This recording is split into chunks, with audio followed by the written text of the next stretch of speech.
Hey, bonjour, ici Pasteur Timothée. Vous êtes-vous déjà demandé comment se fait-il qu'on entend encore parler de l'Évangile aujourd'hui?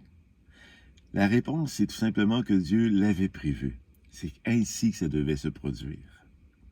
Dans Jean au chapitre 12 et au verset 32, Jésus dit « Et moi, quand j'aurai été élevé de terre, j'attirerai à moi tous les hommes. » Amen.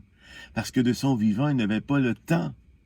24 heures d'une journée et puis des centaines de milliers de gens à voir, juste dans sa région à lui, il y en avait tellement d'autres ailleurs sur la terre, il ne pouvait pas.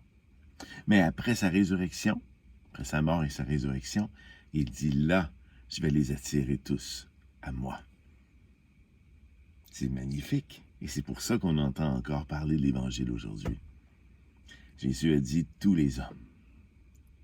Et ensuite, ils prendront leur décision. Est-ce que vous m'acceptez comme votre sauveur? Eh bien, les gens peuvent dire oui ou non. Il y aura des conséquences, bien entendu. Mais ils ont la chance. Chaque être humain a donc la chance, face à la bonne nouvelle, de la choisir et de l'accepter. Mais ensuite, les croyants, n'oublions pas que ce même Jésus nous attire à lui encore. Et là, pour une autre question. Nous l'avons accepté comme notre sauveur, mais là, il nous demande, veux-tu m'accepter comme ton maître? Et toi, tu seras mon disciple.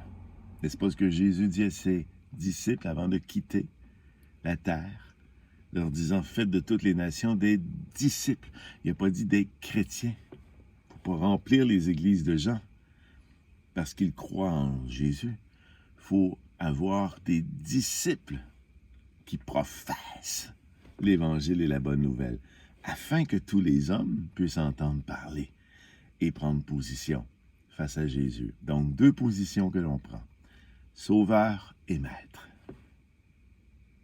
Et vous savez, beaucoup de croyants, au fil des années, se laissent gagner par le monde, par les plaisirs du monde, qui sont pleins de bonheur. Dieu ne veut pas que nous cessions d'aimer les bonnes choses de la vie.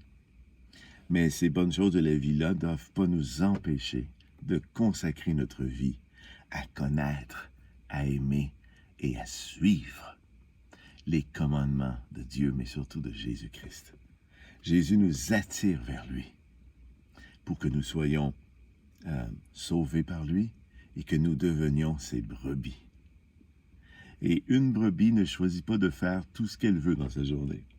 Elle est soumise à la volonté du berger. Jésus dit, je suis le bon berger. Mes brebis me connaissent et elles me suivent. Alors, c'est la volonté de Dieu que ça se passe ainsi.